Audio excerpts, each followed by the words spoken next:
Hai, sahabat YT Artikel 2. Apa kabar kalian semua? Semoga kalian semua dalam keadaan sehat. Amin.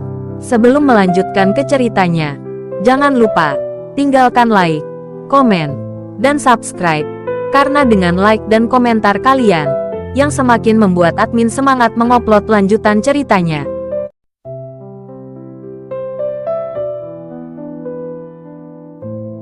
Episode 452. Kisah Aditya, anak bos besar yang berpura-pura miskin. Melihat nomor penelepon dan menemukan bahwa ayah angkatnya yang menelepon. Orang tua ini jarang mengganggu Aditya. Dan Aditya baru saja kembali dari rumahnya. Mengapa dia menelepon begitu cepat? Aditya merasa sangat terkejut dan menjawab telepon. Sebelum Aditya dapat mengatakan apapun, dia mendengar suara serak Hendrik di ujung telepon. Ya Tuhan, sesuatu yang buruk telah terjadi. Ayah, ada apa? Hati Aditya tiba-tiba tenggelam. Dia tahu situasinya mungkin sangat buruk. Jika tidak, Hendrik tidak akan pernah seperti ini. Adikmu diculik, kata Hendrik. Apa? Jantung Adi berdetak kencang. Dia baru saja kembali dari tempat adiknya. Kenapa sesuatu terjadi begitu cepat? Siapa yang menculiknya? Apakah ayah melihatnya? Aditya bertanya dengan cemas. Mereka adalah dua orang yang saya temui di taman air, dan yang satunya pernah kamu pukuli, kata Hendrik. Aditya tidak bisa menahan diri untuk tidak mengertakkan gigi ketika mendengar ini. Saya benar-benar tidak menduganya. Kedua anak ini sangat tercela, dan balas dendam mereka datang begitu cepat. Aku mengerti. Ayah, jangan marah. Aku akan menyelamatkan adikku secepatnya. Aditya menghibur Hendrik. Lalu dia melepas celemeknya dan berjalan ke pintu dalam beberapa langkah. Suamiku, apa yang terjadi? Farah menyadari bahwa sesuatu yang besar telah terjadi dan bertanya dengan cemas.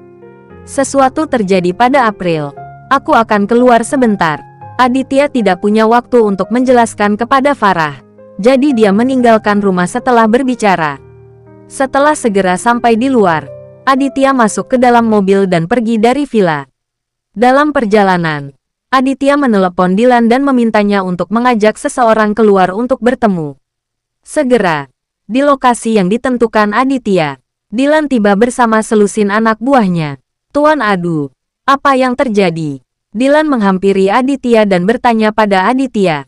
Aditya bersandar di mobilnya dan sudah merokok 2 batang rokok. Setelah memberitahu Dylan secara singkat tentang penculikan April, Dylan langsung marah. Anak dari kota Jakarta ini sedang mencari mati. Beraninya dia menyentuh adik Tuan Aditya. Tuan Aditya, bisakah kamu menghubungi kedua bersaudara itu? Dylan bertanya. Aku tidak bisa menghubunginya. Dan ponsel adikku juga tidak bisa dihubungi. Lebih baik langsung pergi ke kota itu, kata Aditya dengan sungguh-sungguh. Ya, Dylan tidak banyak bicara. Dia juga tahu niat Aditya. Kedua bersaudara kemungkinan besar akan membawa April kembali ke rumah mereka.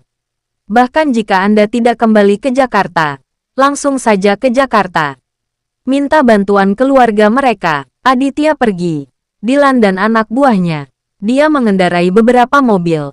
Semuanya mengikuti Aditya. Dan segera meninggalkan kota Manado. Naik pesawat ke kota Jakarta. Dan dapat dicapai dengan cepat. Sesampainya di Jakarta, Aditya menyewa mobil. Sepanjang jalan, Aditya meningkatkan kecepatannya dengan sangat cepat. Bersama Dylan dan yang lainnya, mereka tiba di Jakarta dalam waktu kurang dari 1 jam. Di Jakarta keluarga Udin cukup terkenal di daerah setempat. Setelah Aditya menanyakannya, dia segera menemukan tempat tersebut. Mobil itu diparkir di depan rumah kedua bersaudara itu. Setelah Aditya keluar dari mobil, dia melihat dan menemukan bahwa keluarga Udin dan Arifudin cukup kaya. Villa keluarga tunggal bergaya barat, sangat megah. Saat ini, Aditya sangat marah. Dylan dan yang lainnya melambaikan tangan dan membawa mereka ke gerbang keluarga Udin.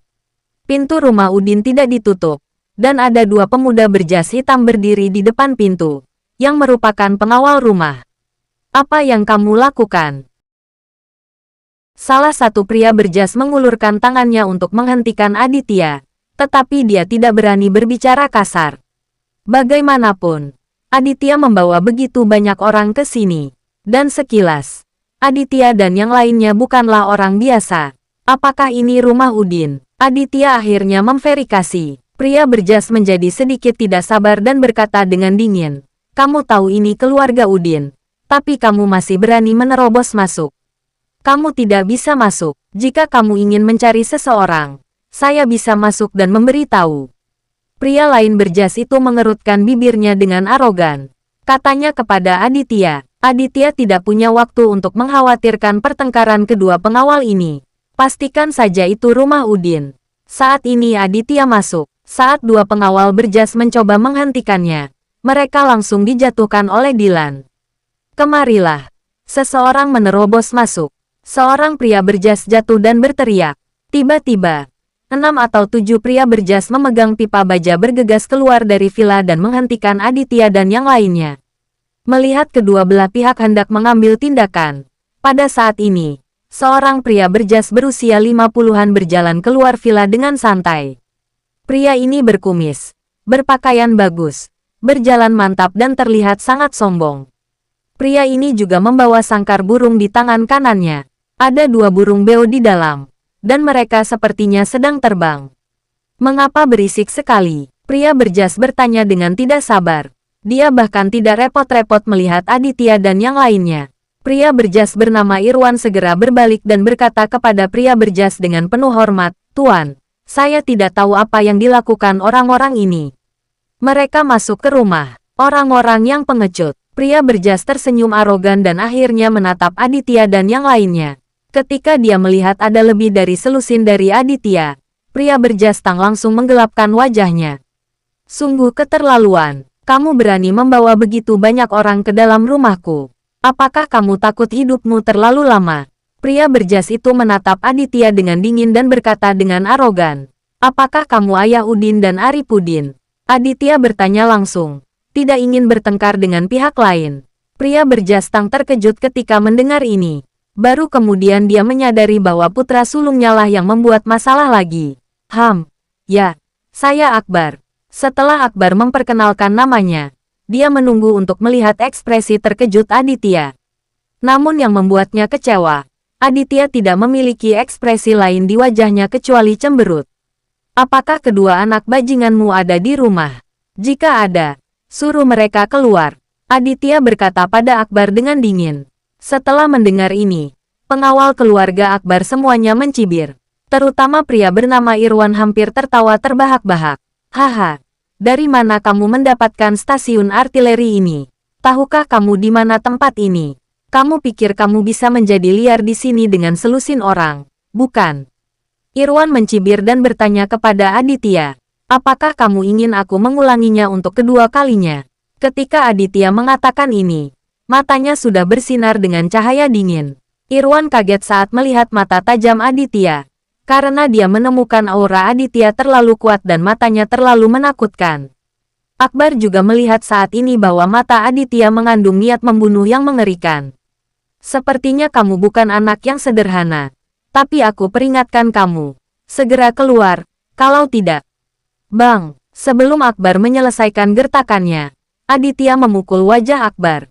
Ya Tuhan, Akbar tidak menyangka Aditya akan melakukannya begitu dia mengatakannya. Dan dia bahkan tidak dapat membayangkan bahwa seseorang akan berani memukulnya. Bersambung.